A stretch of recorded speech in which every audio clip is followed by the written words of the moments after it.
Assalamualaikum warahmatullahi wabarakatuh. Kami akan mempresentasikan tentang dampak negatif dari nikah siri. Perkenalkanlah kelompok kami, yaitu Aska Fitra Savana Putri, Chelsea Fardais, Salma Yulia Yusuf, Syifa Maisa Zahwa, dan Sakti Cahya Umam Asidik. Nikah siri atau yang disebut dengan nikah di bawah tangan adalah suatu pernikahan yang tidak dicatat di dalam kantor agama yang mengurus tentang pernikahan dalam pencatatan sipil atau negara. Nikah siri merupakan nikah rahasia atau pernikahan yang tidak diketahui oleh orang tuanya, seperti kawin lari, nikah secara diam-diam, nikah yang tidak diketahui oleh orang banyak, serta tidak diketahui oleh pemerintah yang sah.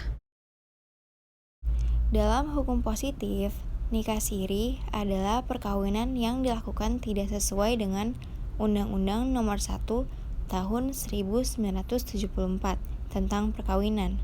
Pada peraturan perundang-undangan ini menyebutkan bahwa perkawinan akan sah apabila dilakukan menurut hukum masing-masing agama dan kepercayaan yang dianutnya.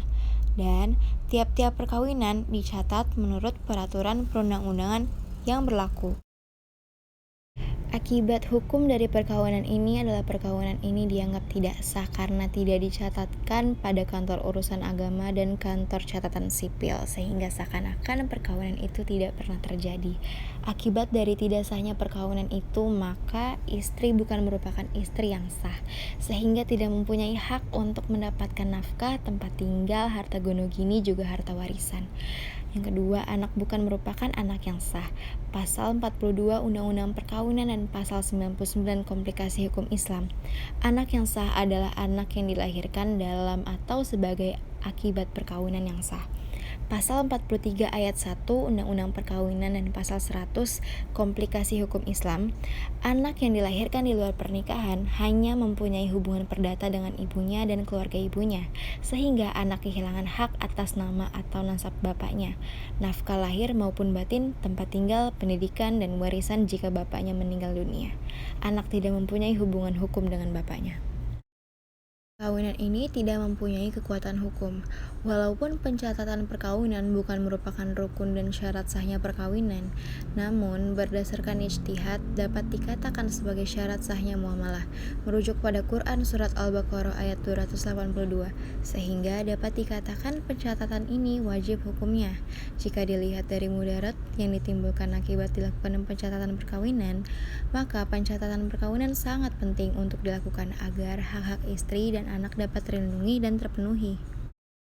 Beberapa dugaan tentang alasan mengapa nikah siri dengan segala resiko masih dijadikan sebagai alternatif di kalangan masyarakat awam akan hukum dan masyarakat ekonomi lemah, karena keterbatasan dana sehingga dengan prosedur yang praktis tanpa dipungut biaya, pernikahan bisa dilaksanakan.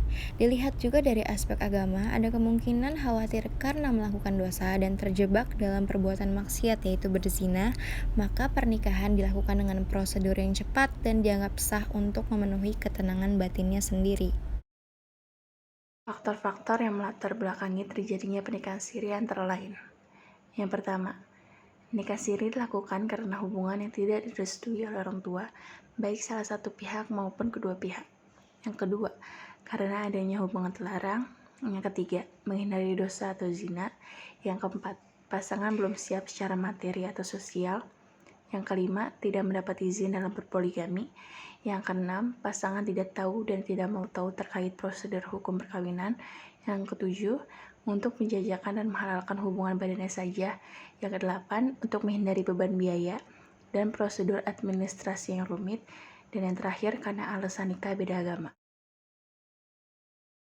Adapun dampak-dampak dari pernikahan siri terhadap perempuan atau istri secara hukum adalah: pertama, tidak diakui sebagai istri, karena perkawinannya dianggap tidak sah.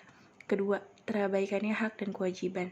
Ketiga, tidak berhak atas nafkah, warisan, dan pembagian harta bersama. Keempat, tidak memberikan kepastian hukum. Kelima, menyulitkan untuk mengidentifikasi status seseorang sudah menikah atau belum. Keenam, adanya keresahan atau kekhawatiran melaksanakan pernikahan siri dikarenakan tidak memiliki akta nikah. Ketujuh, sanksi sosial dari masyarakat terhadap perilaku nikah siri. Kedelapan, sulit untuk bersosialisasi. Perkawinan merupakan ikatan batin yang terjadi antara laki-laki dan perempuan yang terinstitusi dalam satu lembaga yang kokoh dan diakui secara agama maupun hukum. Al-Quran secara normatif banyak menganjurkan manusia untuk hidup berpasang-pasangan yang bertujuan untuk mewujudkan keluarga yang bahagia dan tentram. Berkaitan dengan status perkawinan, Al-Quran menyebut dalam surat An-Nisa ayat 21 bahwa perkawinan sebagai mitsaqan golidon, yakni sebuah ikatan yang kokoh. Ikatan tersebut mulai diakui setelah terucapnya sebuah perjanjian yang tertuang dalam bentuk ijab dan qabul. Berdasarkan Al-Quran dan hadis, para ulama menyimpulkan hal-hal yang termasuk dalam rukun pernikahan adalah calon suami, calon istri, wali nikah, dua orang saksi, ijab, dan qabul. Kewajiban akan adanya saksi ini ialah pendapat Syafi'i, Hanafi, dan Hanbali. Adapun syarat sahnya nikah menurut Wahbah Zuhaili adalah suami istri tidak ada hubungan nasab. Sigat ijab kabul tidak dibatasi waktu, adanya persaksian, tidak ada paksaan, adanya kejelasan calon suami istri, tidak sedang ihram, ada mahar, tidak ada kesepakatan untuk menyembunyikan akad nikah, salah satu calon mempelai tidak menderita penyakit kronis, dan adanya wali. Maka dari penjelasan di atas, dapat dilihat bahwa pernikahan siri dianggap tidak sah dan berdampak buruk bagi tiap orang yang melakukan pernikahan siri tersebut. Walaupun dijelaskan dalam agama, tidak membahas tentang surat pencatatan, tetapi untuk nikah siri sangat tidak dianjurkan demi kebaikan bersama. Dalam Undang-Undang Perkawinan juga menjelaskan bahwa pernikahan harus didasarkan dengan sebuah ikatan yang jelas dan bersifat pasti sesuai dengan aturan yang telah ditetapkan dalam undang-undang sebagai pedoman untuk masyarakat melakukan suatu hal. Seperti pada pasal 2 ayat 1, Undang-Undang Perkawinan dikatakan sah apabila dilakukan menurut hukum agama masing-masing dan kepercayaannya.